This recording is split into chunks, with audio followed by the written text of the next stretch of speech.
So we're going to learn all about aquaculture, but I'm going to give you the 101 crash course just to start off today. Sorry, y'all. There's like 6 screens on that one little thing. All right. So I said we're going to start way out. So I've spent a little bit of time just talking about the seafood industry in general. Where does seafood come from? This is a question that I think I was asked a lot in undergrad, and really I had a professor that called it the Kroger syndrome or a public syndrome, since we're in Florida. But there's a real disconnect among the U.S. just general consumers that where does milk come from? Well, it comes from the grocery store. My chicken comes prepackaged and frozen. But so you're not alone in this, and I think this is really one of the fundamental things that's important for people to realize. And why you're here to learn about aquaculture and learn about seafood, is it's a really nuanced history, and the source of our food is where it comes from and how it's produced is very important. So where does our seafood come from? This is just a basic graph showing North America versus the rest of the world. So about 50% of our seafood comes from Asia. Most of that is China. This is 16% for all of North America, but the U.S. is really about 10% of our seafood is produced domestically.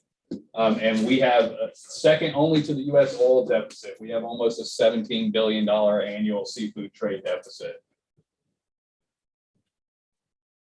So on the flip side of this, where does our seafood go? The U.S. does export a decent amount. It's mostly Alaskan wild seafood like pollock, Pacific salmon, lobsters, crabs. We export a lot of high value products that other nations don't specifically have, some of these species, things like that. But our seafood really goes back to Asia. It's about 50% on that side too. All right, so then we'll jump into aquaculture. What is aquaculture? I grew up, I think I was probably in college before I realized it was more than just fish farming. I thought about catfish farming in the Delta when I heard the term originally, but it's really the production of aquatic organisms, and we're going to see that today. The industry is wildly diverse. So of course, aquaculture is mainly about producing food, and it always has been. But in Florida specifically, our ornamentals are our biggest industry. I know that was probably one of the questions on the pre-assessment. So aquaculture can be used for a huge variety of things, including medical research, clothing, supplements, cosmetics, and importantly, conservation and recreational management of fisheries. So there's state fish hatcheries and federal fish hatcheries all over the U.S. that stock our lakes and rivers for conservation and fishing. So aquaculture has kind of a behind the scenes role more than people realize, even in wild management. So it's just important, this kind of key message talking about where our food comes from.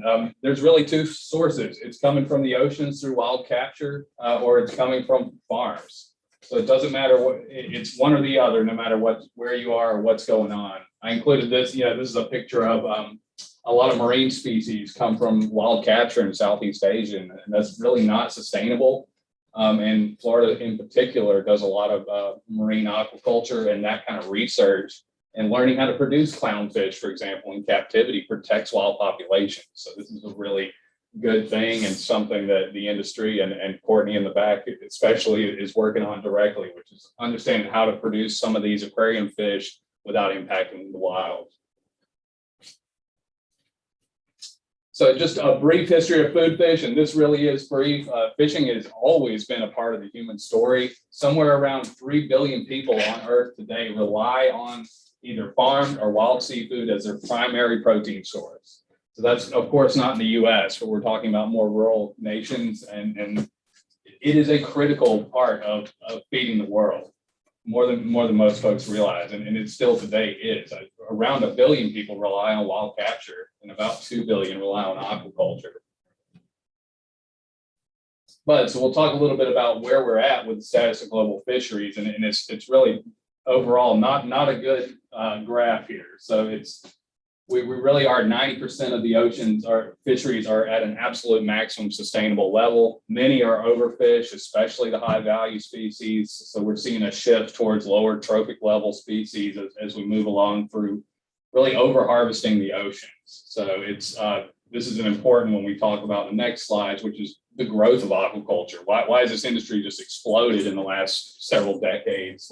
Well, it's the several different things, and we'll get into some of these in more detail, but just an increasing global population, an increasing protein demand. We have more people, we need more food.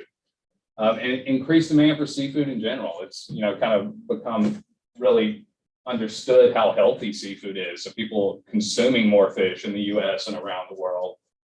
And then, of course, I just mentioned, you know, unsustainable wild harvest. It's really plateaued, and we'll get into that in a little bit more detail. I included this domestic food security and economic development. COVID has really underscored that the need for us to be sustainable and not rely. 90% of our seafood comes from other nations. So when COVID occurred and the breakdown of, you know, international shipping, this is a real problem. The price of seafood has gone up quite a bit in the last year, and I'm not sure when that's going to change. So creating a more reliable domestic source of our seafood through aquaculture is really important, and we want to see the U.S. industries grow. And then, like I mentioned, but because of that, aquaculture just naturally protects wild stocks and protects wild animals and their populations. So this is just a graph of the total world population, and then it's projected out. So right now we need almost 400 billion pounds of seafood each year to feed and meet the demand for seafood around the world. But what we're really looking at here is with population continuing to grow and plateau around 2050, 2060, we're going to need more than double that amount within the next 30 years. So 1.1 trillion pounds is projected to be in demand within the next 30 years. And because fisheries and absolute maximum harvest, the only way to do this is through aquaculture. So this is showing that graph here. The captured fisheries are the orange bar, and aquaculture is the blue. So it's a pretty stunning increase. And just a few facts about this. So in 1950, 97% of the fish were caught from the ocean. So aquaculture had a very tiny role in this. You know, right around the 1980s is when you'll see captured fisheries. It really hasn't declined. We're still harvesting the an absolute maximum amount from the ocean since about the 80s. So it's not that we're harvesting less from the oceans, it's just that aquaculture is needed to meet that increased demand. Demand's doubled, we can't possibly get more from the ocean. So, you know, farming must occur to meet this demand. So today we're at about 52% of global production for aquaculture. So that's pretty incredible, since really in a very rapid shift in how we have consumed seafood around the world. Here's just another kind of stunning graph. And if you don't know, it's one of my fun facts. Did you know 2013 is when aquaculture surpassed beef in pounds of production per year? So more fish are farmed on Earth now and have been for almost a decade than cattle. So we'll shift gears a little bit, and we could talk about sustainability of aquaculture for the next few slides, because it is a really important part of the industry. And a really important message, I think, to get across to your students and to the general public as well. So it is simply the most sustainable and efficient way to produce protein on Earth. So that this is just a graph of feed conversion ratio. So how many pounds of feed does it take to grow a pound of meat? That's what the number you're looking at here. So for cattle, it's 7 pounds of feed to grow 1 pound of meat. And on the absolute opposite end, fish are highly efficient at feed conversion. So 1.1 pounds of feed gives you 1 pound of meat for the, you know, some of the more common species that are produced, herbivorous species. Of course, some predator species, this feed conversion ratio is a little bit higher, but for the main market, like tilapia, they are incredibly efficient in converting feed to meat. So this is another, we'll talk about fresh water a little bit too. And it's kind of something you wouldn't think about. A fish lives in water, surely they need more fresh water, but it's actually kind of the opposite case. A quarter-pound hamburger at McDonald's has around 600 gallons of fresh water is required to produce that quarter-pound hamburger. So you can think about that when you go to the store, you're consuming 600 gallons of water every time you get a Big Mac. So on the opposite side, highly efficient fish like catfish, for example, about 36 gallons of water is required to produce the same amount of meat. So it's kind of a confusing but really important thing here. Freshwater resources are going to be a really critical part of the story as we move forward in this century. and aquaculture is very efficient at growing food. So here's a graph of land use for different livestock categories. So you can see, you know, what you would expect, kind of cattle being at the highest need of land per, you know, amount of food that can be provided. So farm fish and especially farm shrimp at the bottom here are really almost within some of the range of soybean and wheat, for example. So it's they're very efficient in terms of how many fish we can grow in a tiny space. You'll see a lot of examples of that when we get into recirculating systems and really sophisticated technologies that are just incredibly efficient and really utilize less land. Greenhouse gas emissions is another, of course, CO2 is a really important part of this. Just this is a very oversimplified graph of just kind of the big picture on Earth. Anthropogenic or just human-induced CO2 creation is by far the greatest part of this. The entire agriculture industry combined is you know, around 10 to 15% of CO2 emissions. But within that sliver, aquaculture is very small contributor to CO2, and again, in relative terms of greenhouse gas emissions, very sustainable. All right, so let's shift gears a little bit, and we'll just this is kind of where we'll start the tour of, you know, what does the industry look like. Aquaculture is really hard to put in a box. It's incredibly diverse in the species that are produced, the way you produce them. You can grow the same tilapia in 5 different ways if you want to, depending on where you're at, your production goals and things like that. So I did the best I can to just put aquaculture in 2 boxes. And you can think about extensive aquaculture or low technology. And that's something like oysters or tilapia being grown in a farm pond in a rural area. This is really limited control over the system. You can see, you know, I believe this is somewhere in Southeast Asia. This is just a farm pond. It's naturally productive. They have no feed. They don't manage it, but they're able to harvest routinely from it just through natural cycles and phytoplankton. So this is really a staple of where a lot of the world still utilizes aquaculture and has for thousands of years, to just have a farm pond, feed your village. Very simple. The exact opposite end, and really where the industry is headed in terms of meeting our production growth over the next couple of decades is really high technology or intensive aquaculture. So the recirculating systems that you all are taking home is an intensive aquaculture system. You're managing everything all the time. It takes a lot of expertise and knowledge. That's why we're here, to teach you how to run these things. They can be expensive to set up. They take a lot of staff. They can be risky, but they are incredibly efficient at producing a whole lot of fish in a really small space. So this is an example photo of just a flounder facility. So here's kind of the main, I'll go through it, just the main production systems that are out there. And like I said, you can't really say that you could grow the same species in any of these, really. It just depends on what your needs are and where you're located. So ponds have been and will probably remain one of the main ways that aquaculture products are produced. This is an aerial from a plane. I believe this is Mississippi Delta or Arkansas. So you can see these are massive ponds, that's probably a 50-acre ponds in there. So this is a massive facility and really still the bread and butter of the industry, especially in the US. And then tank systems, that's what we're all here to talk about today. The recirculating systems are definitely growing in prevalence and getting more sophisticated every day. And then a raceway is another common production system that's used for basically fish that like to swim in a river, salmon, trout, for example. The flow will go from one direction to the other, simulating a river. And a lot of fish are grown like that. I believe that's a state fish hatchery in North Georgia there in that top right photo. So shellfish aquaculture, and I'll get into this a lot more in the tour at the end. I'll talk about clam farming. So I included mostly oyster pictures here, but we're going to talk about clams, don't worry. So shellfish aquaculture in open water is really the fastest growing part of the US's industry, and really in Florida too. We have a lot of clam farms, and we have a lot of oyster farms that are starting up. And clam farming is certainly still our breadbasket, but shellfish farming is something that's kind of unique and takes place in the open environments. You can see they're held out in waters, in baskets, floating cages, all sorts of different methods.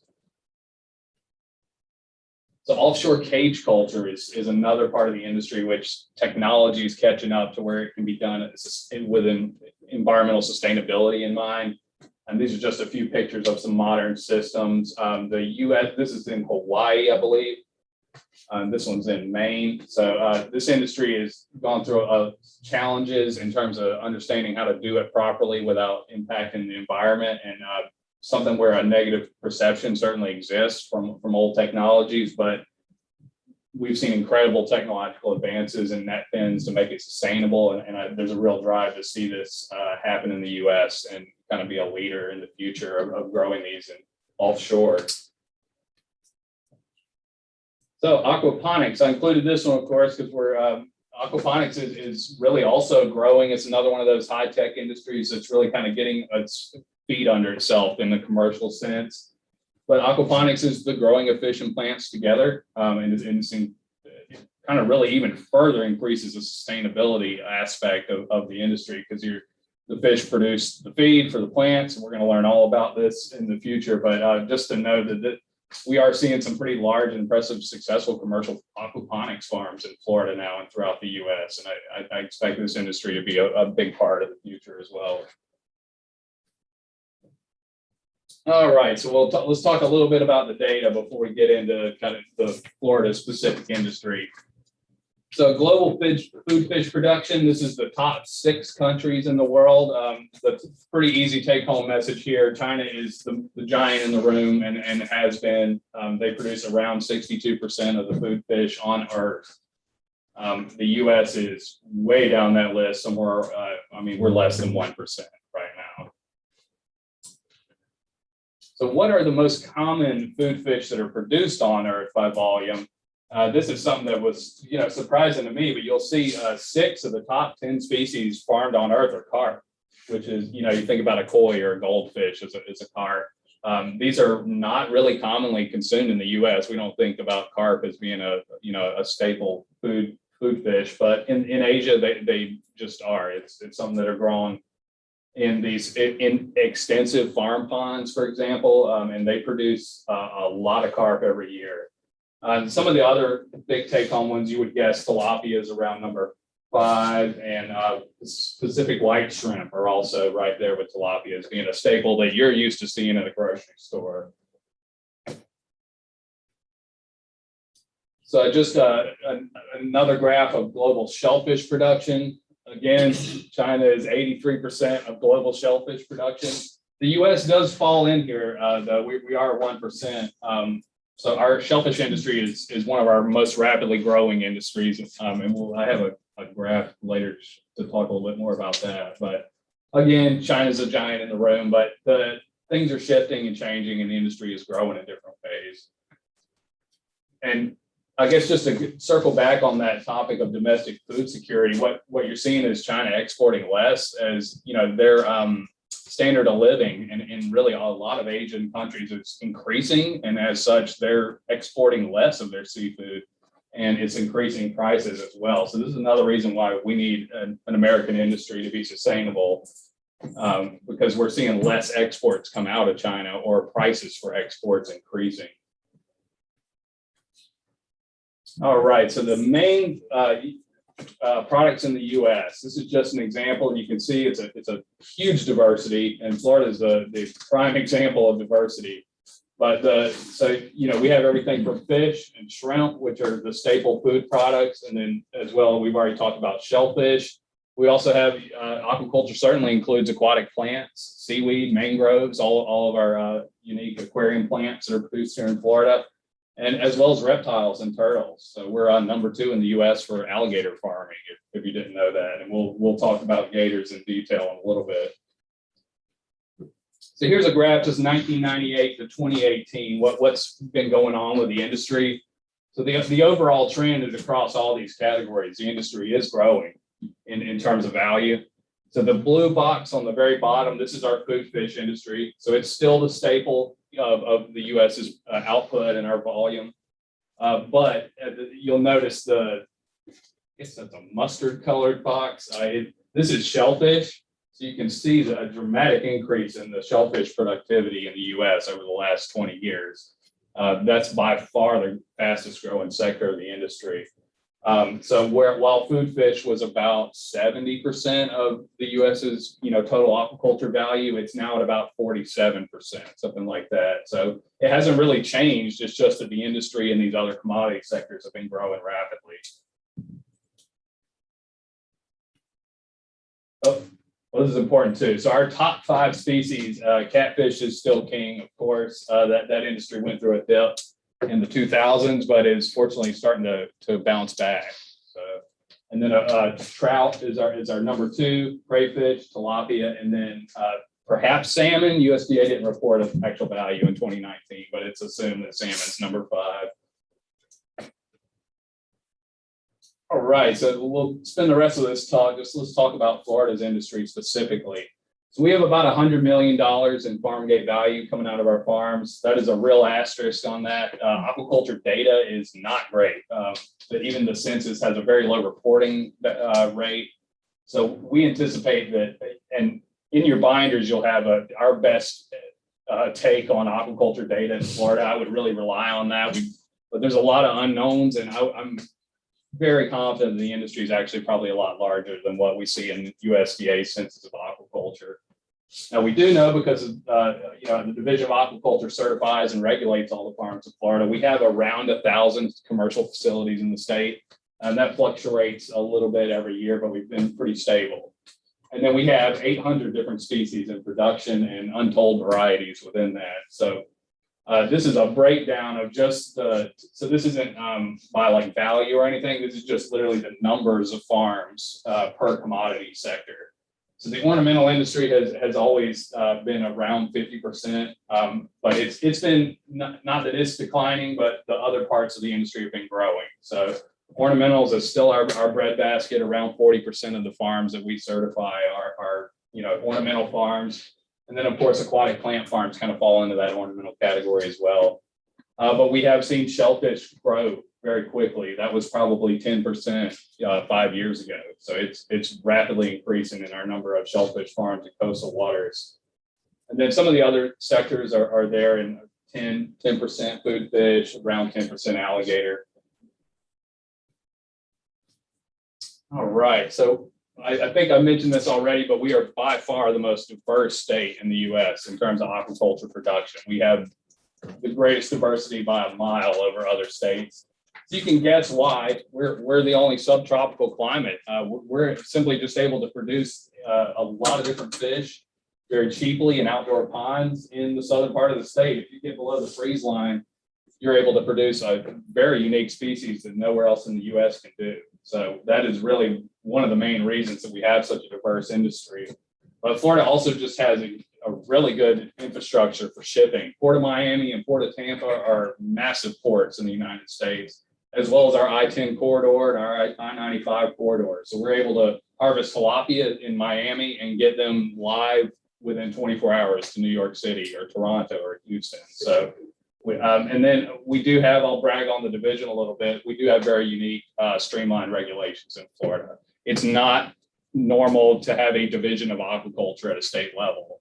We have a really streamlined process, and we regulate all the industry, and it allows really a very positive business environment from a regulatory standpoint. So and we encourage all of you to brag to your students and colleagues about that as yes. well. All right, so there's an immense variety of ornamental fish in the state, and I am certainly not the expert, especially in this room, but just to give you an idea, there's a huge variety everywhere from angelfish, which are a real staple from freshwater fish that you see in all the aquarium stores throughout the U.S., to new species like we were talking about before, the understanding the technologies to produce these unique high-value marine species is something where there's a lot of research taking place. So just like kind of what I said before, there's a lot of ways to deal with ornamental fish, everything from an outdoor pond systems to really intensive indoor marine recirculating systems. I'm definitely not going to go into this in too much detail because we're at the Tropical Aquaculture Lab. So you'll see all of this on our tour tomorrow. But it's just, the take home here is that there's just a huge variety of different ways you can produce the species. and something like really sophisticated, like a marine system, to just outdoor small ponds. But what you will notice though at an ornamental pond is where a catfish pond is of 10 acres or more. Tropical fish are grown in these little, about 1/10 acre ponds. So our tropical fish farms would have hundreds of little ponds instead of, really large ponds for like fish. So food fish in Florida is primarily tilapia, and I stuck shrimp in here. I know they're a crustacean, but I stick them in with the food fish category.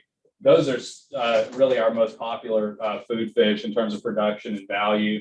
The shrimp industry is really growing here in the state and in the U.S. But we also have a huge variety of other food fish that are produced, from sturgeon, which we'll talk a little bit more later, to new species, marine species like pompano, for example.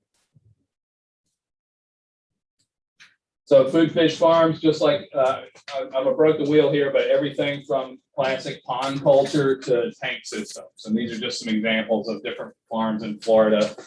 And you can see there's a lot of different design options even within a recirculating system that Courtney's going to talk a lot about. Our shellfish, and that's so these are the hard clam. This is still probably about 90% of our shellfish industry is hard clams. And a lot of that takes place in Cedar Key. If you haven't been there, it's a great town. I couldn't brag on it enough. So they have, I'd say, several hundred leases in Cedar Key, and a large proportion of the production takes place in that small little coastal town. But then I also included, of course, oysters is a big part of the industry, and it's a growing part of the industry. And the oysters are really grown all over the state, just like clams are. We have leases everywhere from Pensacola all the way around up to Jacksonville. So we have around 750 to 800 active shellfish farms in the state right now. So just another couple photo examples of oyster gear, because I'm getting into clams a little bit more detail later, but they're primarily like, this is a floating cage system. A lot of farmers use this one. These rows on the bottom here is what's called a long line system. In the industry, I would say it's mostly floating cages, floating baskets, but there's long line systems are very popular as well, and then even more traditional bottom rack systems. So there's a lot of different options for growing oysters depending on what your intended markets are and your specific location. So for aquatic reptiles, also are covered under aquaculture, and really in Florida, that's the ornamental turtle trade, and then alligators. And we'll talk a lot more about alligators in the next couple slides.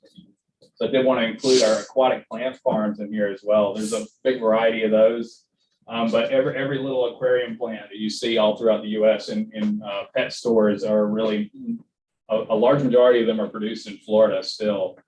So there's a lot of different ways to grow aquatic plants. It's a little bit simpler than keeping fish alive. So just a few examples of some of our farms. And so Florida on the horizon, like I've been saying, the industry is really changing all the time, new technologies, it's growing rapidly. What we see on the horizon is, I included, really kind of the continued expansion of aquaponics is something that we're seeing in increasing. The potential for net pen farming out in open waters and state waters and federal waters. There's a lot of interest right now in the Gulf of Mexico region and looking at that. And we're highly involved with that at the department level. Seaweed farms are another sector that we've seen a lot of interest and growing demand in, and are working on permitting right now to allow that industry to exist. The very first research farm is actually being installed maybe today off Sarasota. So they're just getting started to understand, what species can we grow here, how to do it. So I think this is going to be another big industry. And then I included, of course, our recirculating farms are increasing in number. This is a photo of Atlantic Sapphire. Has anyone heard of that farm down in Miami? I know you have. Yeah. So Atlantic Sapphire is an incredible investment. I'm pretty sure it's by far the largest recirculating facility in the U.S. that's ever been constructed. It might be the largest recirculating facility in the world. So this is an incredible investment in Florida. It's I mean, their output could basically quadruple the farm gate value of the entire state if they're successful in meeting production goals in the next few years. So they're located in Miami and producing Atlantic salmon in closed systems. Can you give context on how big those tanks are? Because they look, It's really they look hot. small. Like 30 feet high, something like that. Yeah, it's really an incredible technological investment in the U.S. industry, and its success is very, we're watching it closely. So they're aiming to produce somewhere around 30% of the Atlantic salmon fillet market in the U.S. in a single footprint of not very many acres. So in terms of incredible production in a single location in Miami, this really highlights the capacity for recirculating systems to change the game and be incredibly sustainable. But they're high risk, and we're all crossing our fingers watching them develop. So we'll dig in a little bit. I just wanted to go through some of the details. Okay, good on time.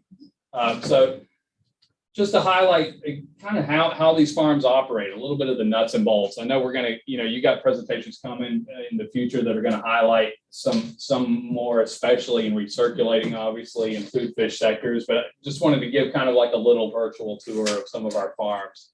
So clams, crocs, and caviar. Why did we choose that? Well, it's got a zippy name, so I like that. But these are, have a long history in Florida specifically. They're really model examples of conservation and sustainability, and we'll talk about that when I get into each one of them. And then they also kind of represent really different aquaculture production methods. So you've got clams in open ocean, alligators being grown in ponds and indoor houses, and then sturgeon being grown in tanks. So we'll jump in with clams first. So what I'm going to walk you through here is how do they get from nothing or tiny seed that you can barely see, those are baby clams, up to a harvest size little neck, about 7/8 of an inch is what the industry is aiming for. So this takes a lot of technology and sophistication. A lot of work goes into getting these baby clams ready to be put out on a lease. Once they go out onto the open waters, it gets a little more simple, but hatchery technologies for shellfish is a very sophisticated topic. So this is a picture of a broodstock spawning tray in Cedar Key area. So they hold the males and females together and get them up to the right temperature to get them to spawn. So once they get them up to the right temperature, they can identify the males and females and then separate them out. And they'll have all the females will be put in one tank and all the males will be put in another one. And then they're going to collect the female eggs, and you can see them doing this. It's just with 5-gallon buckets. And then this is the farmer that's just placing what is probably hundreds of millions of eggs in a single 5-gallon bucket into a larger fertilization tank. So then you have the males are really kind of spawned in the same way. They're put in high density. They release all their sperm at once. And then that sperm is just dumped into this tank full of eggs already. So a pretty simple process there. And so once they're fertilized, this is kind of some pictures of just the early clam life cycle here. It takes about 15 days before you can really even see them with the naked eye. And even then, they're very small. As you can see, it takes about that 2 weeks before they get their typical foot that comes out.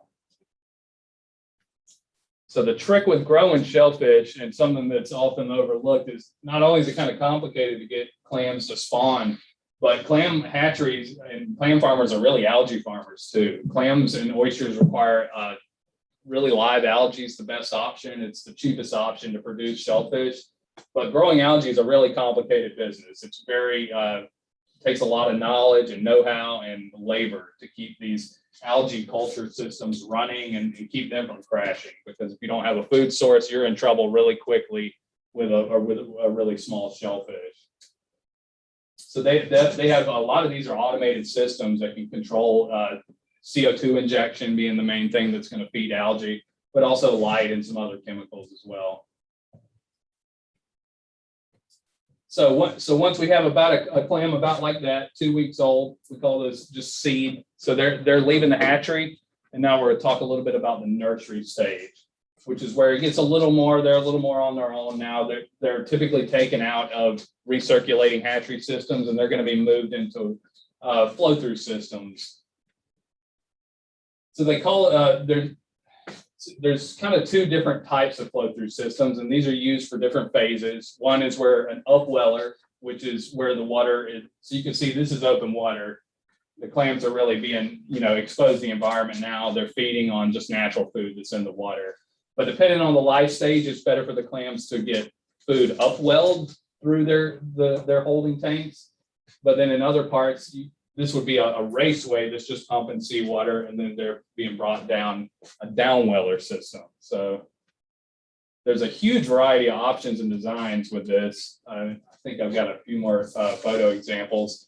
But everything from a raw seawater system to some more sophisticated, large production farms would still maintain recirculating systems and use UV to clean it and stuff like that. But so it's everything from a really simple dock system and a single mom and pop business up to something that's a little more sophisticated where they're producing a lot more.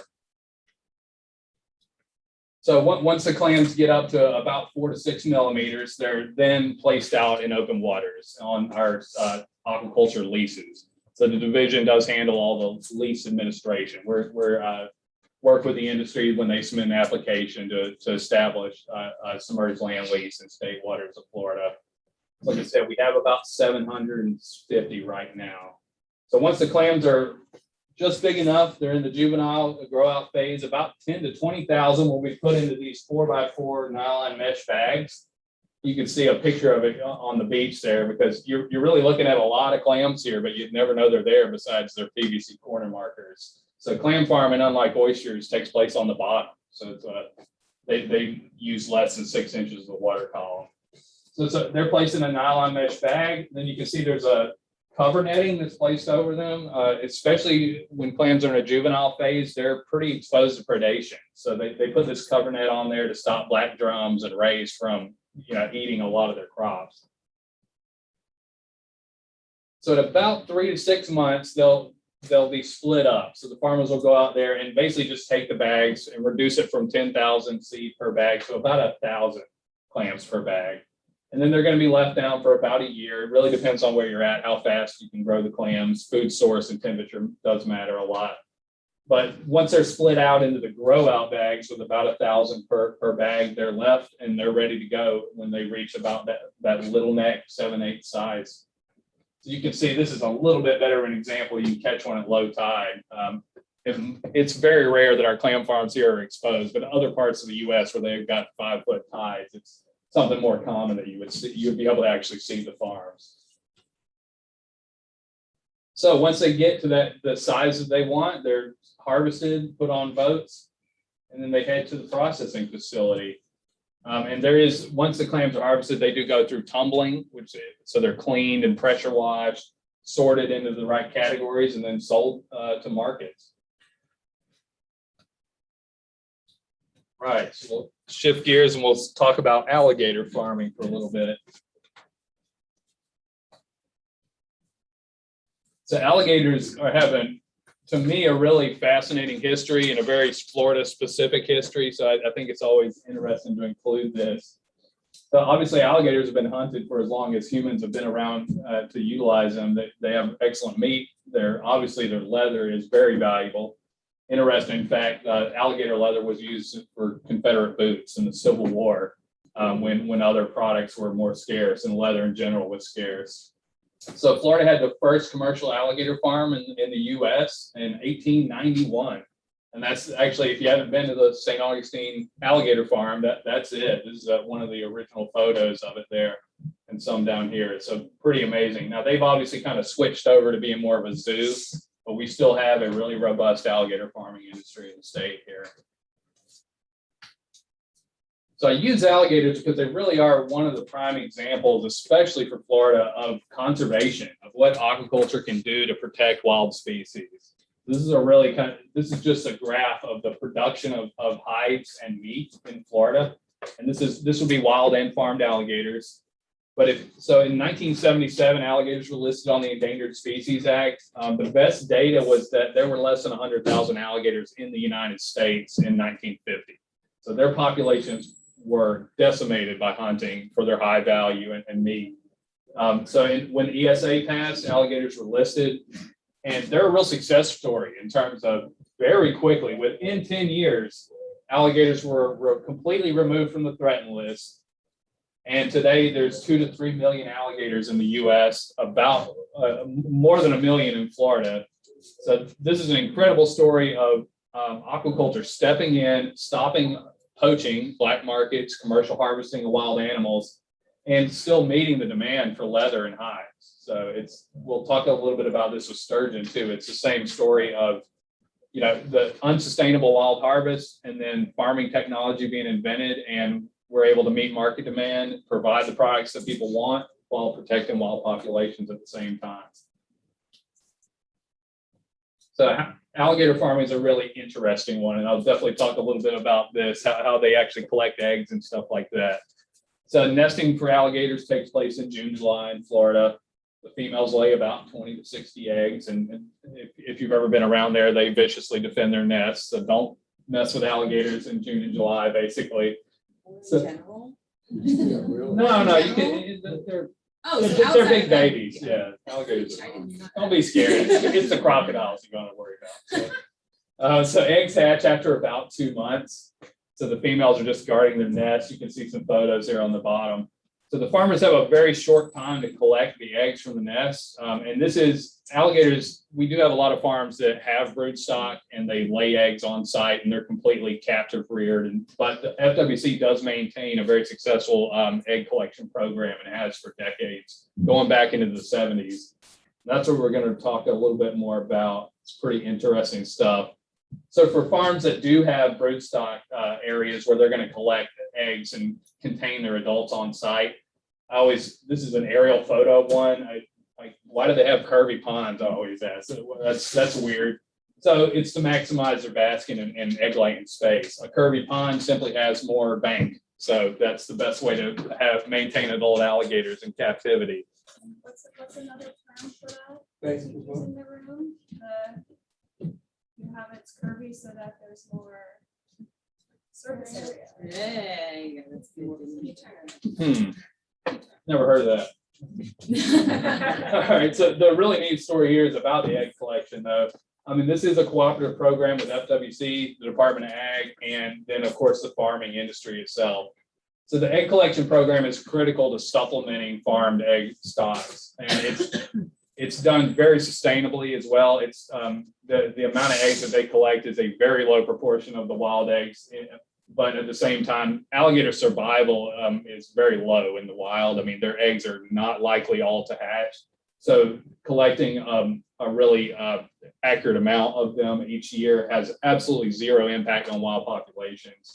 And at the same time, we're able to produce a lot of alligator products. So what's really interesting is it requires a helicopter and an airboat. And this is what I always saw was pretty cool. So they'll actually have you can see here in this photo, they have a helicopter that drives around in the swampy areas, and then they'll have several boat crews on the ground. And then, so this is simply just to find the nest out in these swamp areas where it's very difficult to even travel, much less locate alligators in their nests. This is a really complicated operation when it happens, and it takes place over just a few weeks where they have that really tight window. So alligator farmers are non-existent. They're very busy for that time period each year. So once you find the nest, it's pretty straightforward. After that, you run the female off and don't get bitten. And then really fire ants are the worst part of this from what I've been told. So they'll collect all these eggs and then they'll kind of go back to their base camp where they have all their boats and stuff. And then they'll just place the eggs. What's important, you can see a green marker here. You have to keep the egg just right upright. So they'll put a little green line on the top of the egg, because if you turn it over, it won't hatch. It's inviable. So they're very delicately dealt with once they're collected. So they'll incubate those eggs at about 90 degrees and 1,000,000% humidity. And then they have a really good hatching success. Like I said, in the wild, it's below 10%. But when we collect the eggs and they maintain them in optimal conditions, they can get 50 to 90% hatching success. And once the alligators are hatched, it's pretty straightforward. After that, they make alligator food just like they have for dogs, of course. And so they're just fed a pelleted diet from there on out, and they're grown up in what the industry calls a hothouse, which is basically just an enclosed building. Got some more photos here. So they'll be put into stalls and they'll be sorted by their weight and size class so that they don't, hurt each other or cause damage to the leather. And then they'll have a basking area and a dry area in each one of these hot houses. And alligators are grown. The most marketable size is going to be about 4 to 5 feet. You don't want them to get too big. They're really all about trying to produce high quality leather. That's the most important thing. So that's why the hot houses have roofs. Exposing the leather to sunlight constantly is going to degrade it and not make it as good. So about a 4-foot long gator takes about 14 months to produce, once all the way from hatching up to the 4-foot market size. And then they really utilize, it's an incredibly diverse amount of products that they can get out of a single alligator. So of course the meat, especially from the tail, is considered the highest quality meat. The leather is by far the most important part of it, but also lots of different things are done with taxidermy. All those little alligator heads in our gas stations on I-75, those are farmed alligators, if you didn't realize. So if it makes you feel better. And then of course, boots, shoes, briefcase, belts that I can't afford, wallets. It makes a really high quality leather product. So leather is 80% of the alligator's value, and about 120,000 feet of alligator leather is produced in Florida each year. You can just see some of the salting and tanning operations. This is what they end up with at the end of processing, where they have a nice white, and then the leather makers themselves can color the leather and do things like that to it to make some really awesome cowboy boots. All right, so this is my last one. We'll wrap up talking about sturgeon aquaculture. Can I ask a question? You can. So before I started working in the division, I did not realize that there are sturgeon farms in Florida. Did anybody know that? Okay. All right. Yeah. Yeah, Florida doesn't have the biggest caviar industry, but we did have a pretty big role in the early research of figuring out how to produce sturgeon in captivity and produce caviar, which is like alligators, leather. Caviar is obviously the high value product with sturgeon. So just like alligators, perhaps even worse, wild sturgeon species are incredibly endangered all around the world. There are very few species that are not endangered or listed internationally as an endangered in terms of the populations. And obviously that's for a very key reason, caviar. It's incredibly valued, black gold. So you can see the wild populations really started to crash in the 80s just due to overharvest. You can see this is kind of a traditional Caspian Sea fisherman. A lot of the caviar does come from the Black Sea, the Caspian Sea areas of like Western Asia. So as that industry crashed, obviously there's a huge need and a market demand for caviar that really just didn't exist for about 10 years. There was very little of it. And technologies were invented to farm sturgeon and produce caviar in captivity. So this is just like the alligator story, where you're seeing market demand being met by aquaculture while we're now protecting wild endangered fish. So obviously overharvesting was a key part of that. But right now in the world, the Russian white beluga and sterlet sturgeon are the main ones in production, and that's just because they make the best caviar.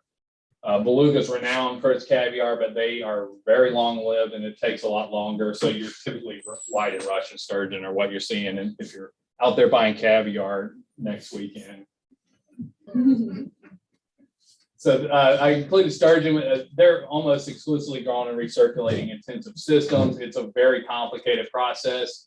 And I used to work in this industry, and that's a younger, fitter me from 10 years ago. So we'll talk a little bit about just sturgeon can provide kind of an example of really kind of how a recirculating farm is operated. And it does start with broodstock maintenance. So these are some of the big, like that's about a 90-pound adult Atlantic sturgeon there that we were playing with.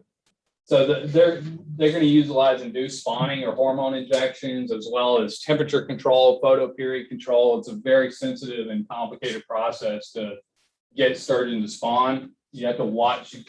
This is done with a microscope, but you do the distance between the edge of the egg and this pole or germinal vesicle. That distance is when it would start in the middle, and as it shifts to the outside, that's when the farmers can understand that now it's time that egg's fertile, and we're going to induce them and get eggs spawned.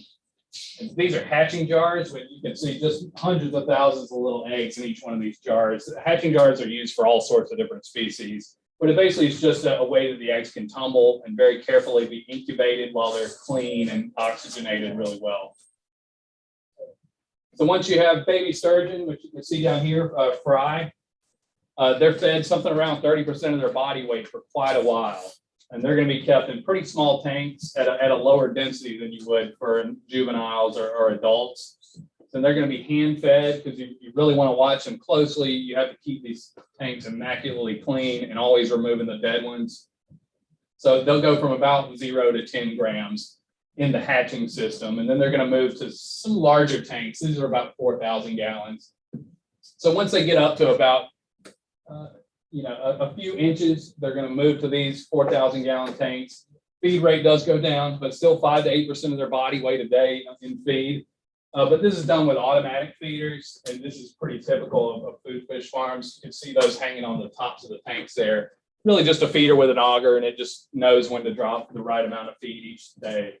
So they'll stay in these juvenile tank systems until they're about 800 grams or a little over a pound in size, about like that. So then they're going to be moved to the bigger, massive grow out system. So these tanks are around 28,000 gallons at this farm. But there's a huge variety, anywhere from 10,000 to 100,000 gallon tanks. So they'll spend the rest of their production cycle in these tank systems. So they're going to go from about 1 pound juveniles to about a 22 pounds for the Russian sturgeon is when you're going to expect them to mature and start producing caviar. So that takes about 3 to 4 years in captivity under good conditions. In the wild, it would take them 7 to 10 years to mature. But in a farms where everything's great and they have tons of food, they can actually produce caviar a lot faster. So we have probably about 15,000 adult sturgeon in a building that's about the size of a chicken house. If you're probably there, and if you've seen, just for some relative size, here's kind of a top-down photo of one of those tanks to give you a little bit better of an idea. So once they get to this adult phase, 3% body weight per day is pretty standard, and that holds for a lot of adult fish species. So they're going to be, once they're in these systems, though, the different thing about caviar farming is it's really complicated even at this point. So we'll talk a little bit about sexing and maturation of sturgeon. This is what we spend a ton of labor and time on at a caviar farm every day. There's no way to easily sex a sturgeon, and obviously we don't want the males. We get them out as fast as possible and harvest them for their meat. The females are what we're trying to produce. So they're going to be anesthetized. We'll knock them out with CO2 and then utilize ultrasound as a first step to where, so every single one of the sturgeon, we have 30,000 at a given facility, has to be knocked out and ultrasounded multiple times throughout its life phase. So the first step would be to sex them for male or female. But then again, you have to check the females for maturation. You can determine when the caviar is going to be ready. It's a very tight window of a couple weeks to produce premium caviar. So it's kind of like a really good caviar is like a green banana. It's not quite soft yet. If it gets too soft, it's really no good. So at that point, the female would be put back in, and we'll wait for her to go through a whole nother egg production cycle again. So it's a very closely watched, high labor industry. And if the ultrasound doesn't work, which it often doesn't, we also do some biopsies to actually just physically check females for eggs. So once you have a sturgeon that you're ready to harvest, they're going to go into what we call staging or purging systems. So you can see, unlike the grow out systems, these are crystal clear water. They go into these, they're held off feed, and for about 4 to 6 weeks, and that removes all flavor. It cuts down their fat content, and improves the quality of the caviar. So once they're purged and we've determined that they're ready, they go into processing. And then this is just kind of a photo of what caviar looks like inside of a female that's been harvested. So the meat is excellent. If you haven't got a chance to try smoked sturgeon, it's incredible. I strongly recommend it. So the caviar processing is a pretty straightforward process, but it's highly regulated for a good reason, because caviar is essentially raw. I'm right on it. So you can see everyone has to wear gloves, boots that never leave the building, hair nets, face masks, because the only thing that's really done to caviar is it's removed from the female. And then it's going to go through a couple phases of screening where they'll just remove any kind of fat or tissues. and then sit there and literally, you know, pick through it and make sure it's completely pure. Then it's just mixed with a certain amount of salt, and that gives it enhanced flavor, but also kind of protects it and acts as a preservative a little bit. And then it's canned up. That's a kilo can there. So this is the caviar will then sit for about a month and cure in the fridge, and then you're ready to go. And that kilo is very expensive. The market value fluctuates a lot, but that's about $2 grand in a 2-pound can right there.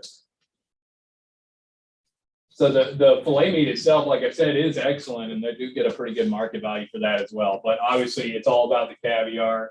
A decent bite of farm caviar from a Russian or a sterlet sturgeon would be about $5 a bite.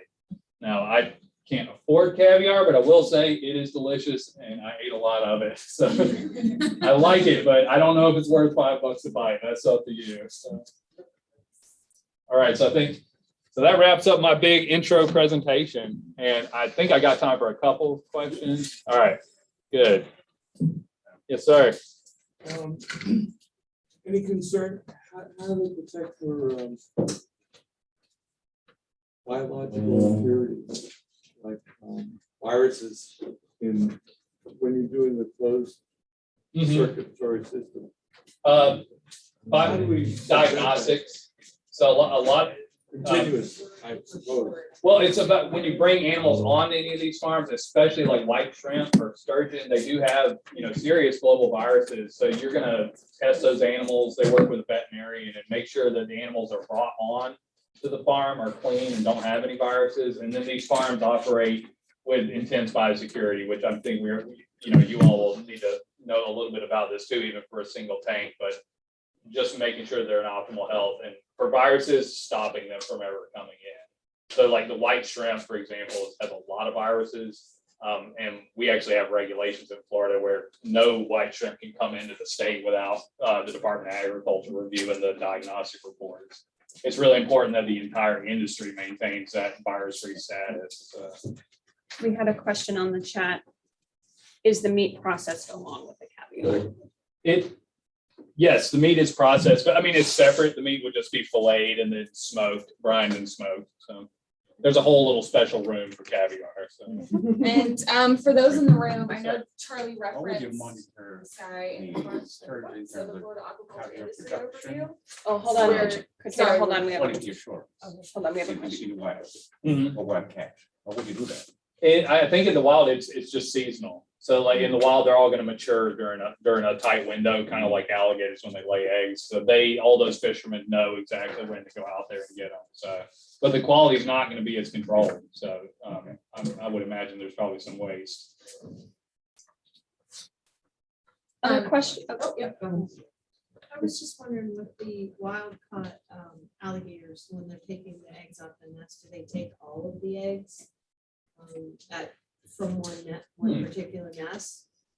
If you're chasing off the female. I'm pretty sure they do. Because I would assume that she would come back then Mhm. to the nest, and then she'd be sitting there waiting, protecting an empty nest, Mhm. which is that. I'm pretty sure they remove all the eggs from the nest when they do impact it. So, That's my understanding. I went on one of the Yeah. collections with our farms and they have a certain designated number of nests Yeah. that they can harvest, and they do take all the eggs from each of those nests. because they get disturbed in the process too. So it's better to impact also- fewer nests, but get all the eggs. Also think about this in a wild perspective. So there are definitely situations where a predator or something like that could definitely come along and take out the entire nest. Right. So while it's human interaction, it's not uncommon to see that as a gator in the wild anyway. So you can look at it on both sides. Well, and that's what I was just wondering. I was hoping it was, you took it all once you disturbed it. Yeah. I just didn't know the answer to that. I knew you were gonna get a whole bunch of questions. I was Good. getting all the time. Good. Okay, so. What do they look like? It- Finding, how do they know? I don't know any better than most, but they're looking Kinda for do. this like patchy circle. A gator nest is pretty big, and it's just piled up brown debris. It would probably be a circle in a field of kind of green and plants and stuff like that. And I suppose you could see the female sitting there too if you're at the right time. Did you said you went and It had a is kind collection? of, you're correct, Charlie. It Yeah. is kind of just like a mountain of kind of looks like grass and straw, and you can tell it's been piled up So they're pretty easy to spot. And sometimes, yeah, the female will be sitting on the nest waiting for you. So- I'm curious, the offshore farming, Mhm. obviously a huge problem or issue would be red tide. Yes. Is that something, like, what's your view on that? Or It's something that the industry certainly thinks about. I mean, so proper siting is just critical to the success from a business and from a, sustainable, not impacting the environment. Just selecting the right site to begin with is a huge task and really important. So no, we won't have, red tide would be a big problem. Now, most of these are gonna, there's a demonstration, single net pin that's going off of Tampa, and it's 45 miles offshore. And they're able to, in that kind of water depth, they can drop the cages down for a hurricane or to get underneath red tide if hypoxia was a concern. So and it goes both ways. I think if your question's geared more toward, could it cause red tide, or is it red tide a concern for the farm? Yeah, I was The second. more worried about. Yeah. Yeah, okay, Shellfish, gotcha. They're worried about that. So, yeah. Gotcha. Okay, I wanted to make sure that, Not We too got your close to question. Pine Point. yeah. So avoiding that, at Southwest Florida, yeah, we're probably not going to see a big successful net pin industry there because of that. So. And like Charlie mentioned, this is something we're working on in the division, and we've got some projects we're working on and things. That's a whole So nother coming presentation. soon. Yeah. So stay tuned. Yeah, we'll have more information. I think there was another question here. Couple. In my region, scallops are a big deal. Yeah. Are there any scallop farms? Is that thing? So scallops are producing hatcheries for restoration, and that's, there's a pretty big, one of the biggest shellfish hatcheries in the state kind of got started with scallop restoration work. Commercial scallop farming has not taken place yet, but there's interest. We're working on actually approving. So right now, federal permitting, we have to work with the Army Corps of Engineers to put shellfish farms in US waters for navigation concerns, environmental impacts. So we hold a permit that allows specific gear types, and we're trying to get scallop gear added to that as we speak. So I have a question. go ahead. You said that the caviar industry is labor intensive. Are there any other, I assume that the alligator, are any of the other industries that you talked about also very labor intensive, or is there, I know? Yeah. Recirculating farms are intensive. It doesn't matter. Caviar is like the most extreme just because you have to sedate and get hands on every fish, but any recirculating facility takes a lot of labor and time. Alligators is, they do the egg collection, but really once you put them in those, they're not worried about water quality as much. They still keep it clean, but alligators is probably one of the more simple ones. Clam farming is, the hatchery phase is really complicated. It takes a lot of long hours, but once they go out on the lease, it's a little easier. So probably a big spectrum all over the industry, but it's a lot harder than a soybean field, no matter what you're talking about. So. Maybe one more quick Our question. campus is in Miami. We have a tunnel called the Little River Tunnel that runs through our campus. From time to time, we have a lot of alligators in the canal. I'm just curious because, we have kids always at sightseeing with alligators. Where would they lay their eggs in the river? In the bank, or? They would have to find some sort of bank. Yeah, We have never seen anything. really. Eggs, right? They may travel too, but I'm not sure. So. Where's the Allegheny River? Pardon? Where did you say you were located? Miami. Miami. That's a good Yeah. question. And they may not be that successful at spawning in some of those areas and just kind of have to move out.